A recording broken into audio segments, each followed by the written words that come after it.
What is EFT tapping? By the end of this short video, you are going to have a deep understanding of not just what EFT or tapping or emotional freedom techniques actually is. You are going to walk away with a tool that you can use anytime, anywhere to collapse feelings of stress or anxiety, to process traumatic or difficult experiences, even if they're things that have been with you for years or decades. And my favorite application, clearing and rewriting beliefs in the subconscious mind, because your belief system is the number one thing driving all of your behaviors on a day-to-day basis. Very important before I start. I became a certified practitioner of emotional freedom techniques 6 years ago, but the fact I'm making this YouTube video does not mean that you should consider this a replacement for professional help with your mental health. So let's dive in.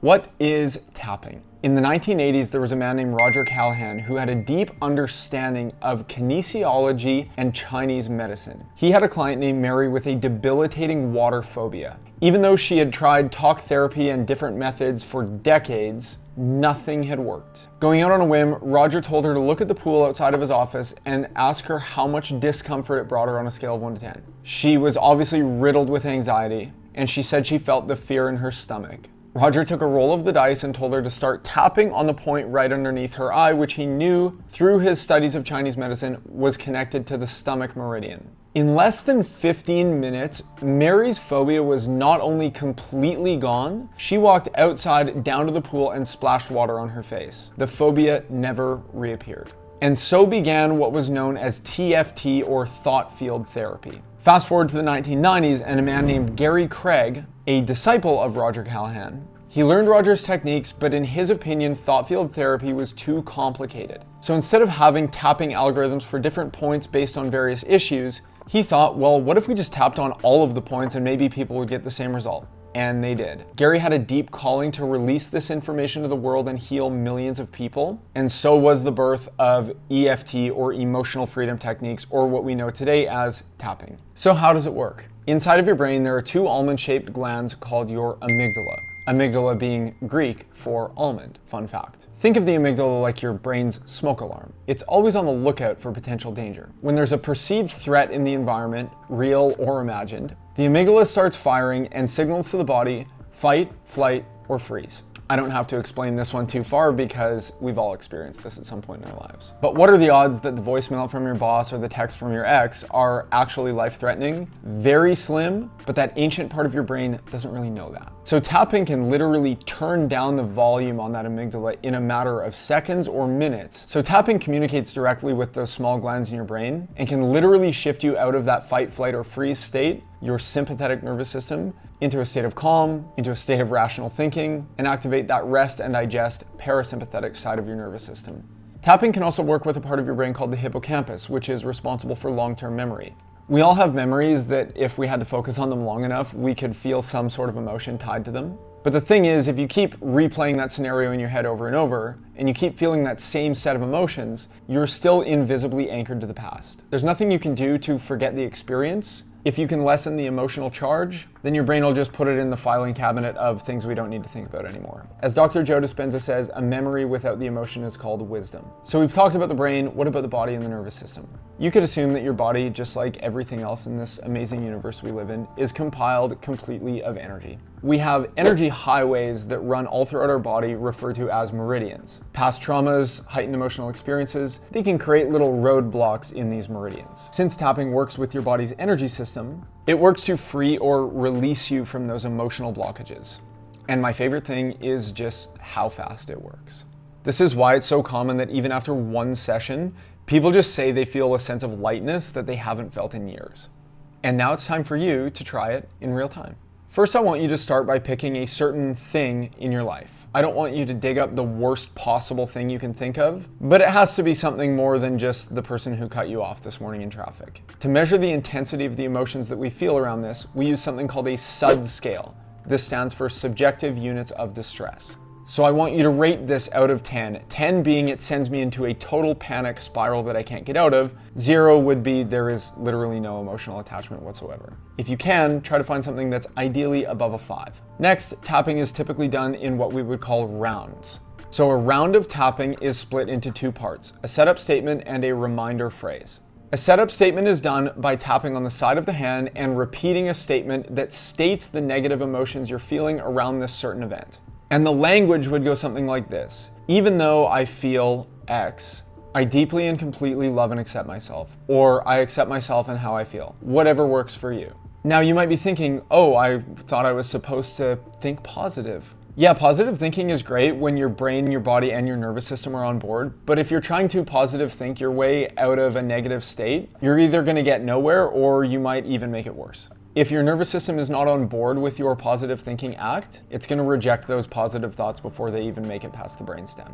By stating the negative in the setup statement, we're finally allowing ourselves to bring to light the emotions that we've been suppressing. Next, you are going to run through something called a reminder phrase while you go through the tapping points, which I'm going to explain right now.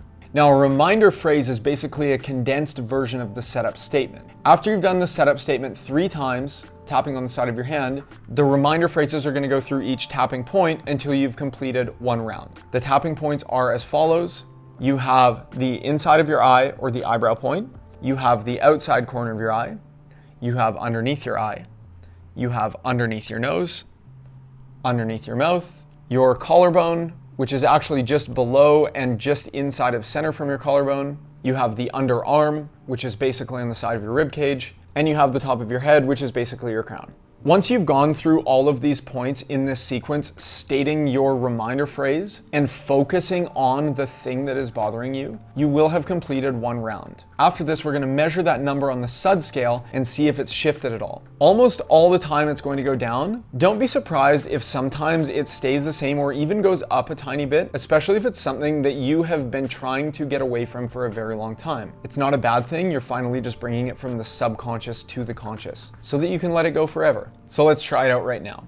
Now, if you've got your certain thing, I'm going to leave a blank space. When I say, even though I feel, and I leave a little silent spot there, I want you to speak out loud exactly what it is you're feeling. This could be resentment towards my neighbor, fear about an upcoming interview, some stress in some area of your life. And if you're ready, let's get started. Doesn't matter which side you tap on. You can do left, you can do right, you can do both. I'm going to tap on the outside of my hand. Repeat after me. Even though I feel, I deeply and completely love and accept myself.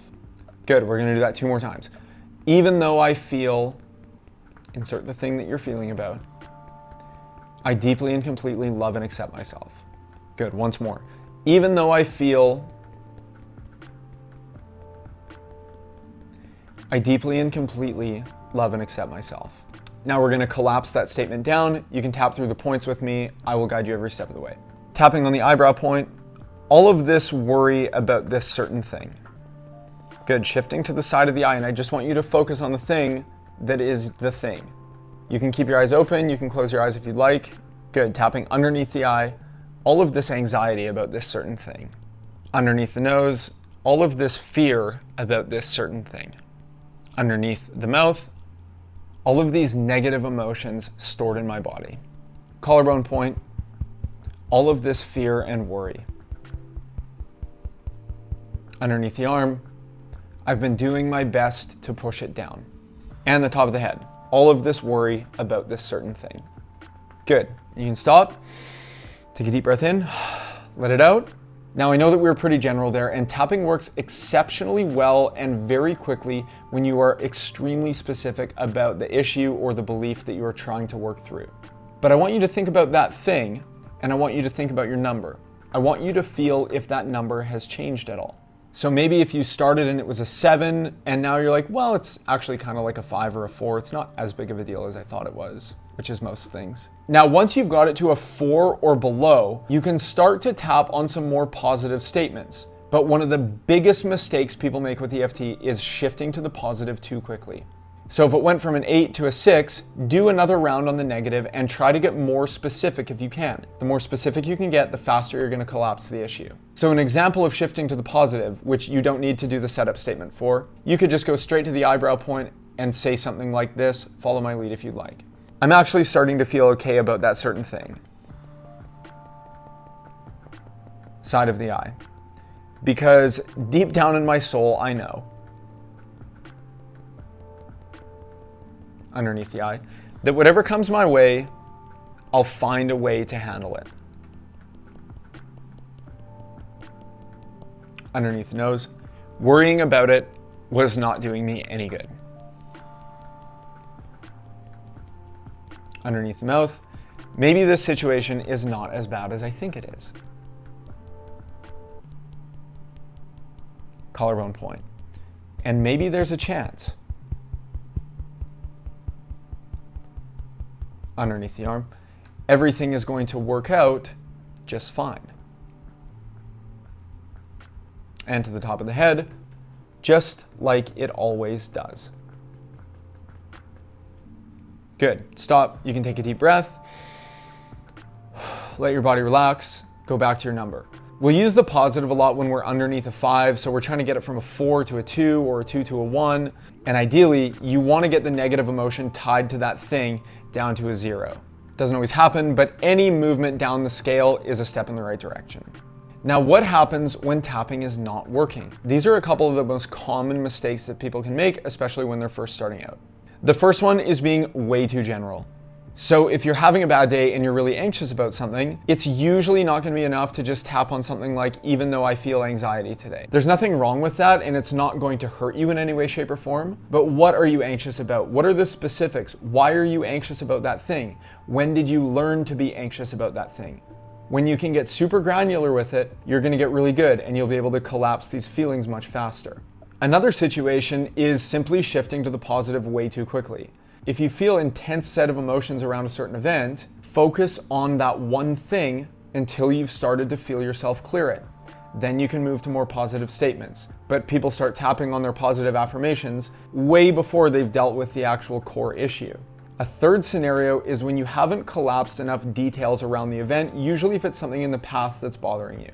One of the first clients I ever worked with back in 2019 had struggled with insomnia for over 30 years, and it wasn't until she processed an extremely difficult and traumatic event she had at a horseback riding camp when she was in her mid-teens that she felt the emotional weight completely drop. She went home and slept through the night that night for the first time in over 3 decades. One more scenario where tapping will not work very well for you is if you shift from one topic to the next way too quickly. So if you have 3 things bothering you and they're all a 7 out of 10, you get the first one from a 7 to a 6 and then you move to the next thing, you definitely have not cleared the first issue. One thing at a time. And lastly, give it time. When you tap on a certain issue, you open a neural network in your brain. That network is never going to fall back together in the same way that it was before you addressed the issue. Sometimes I'll tap on an issue and I'll feel like I made no progress in the moment, but the next day or the next week or the next month, I'll notice myself just feeling totally indifferent to something that was bothering me so badly every single day. Or I'll find myself not repeating some self-limiting or self-sabotaging behavior. And if you want a 10-minute guided tapping session you can do every single morning, you can just click the link in the description. Thank you so much for watching this video, and I can't wait to see you on the next one.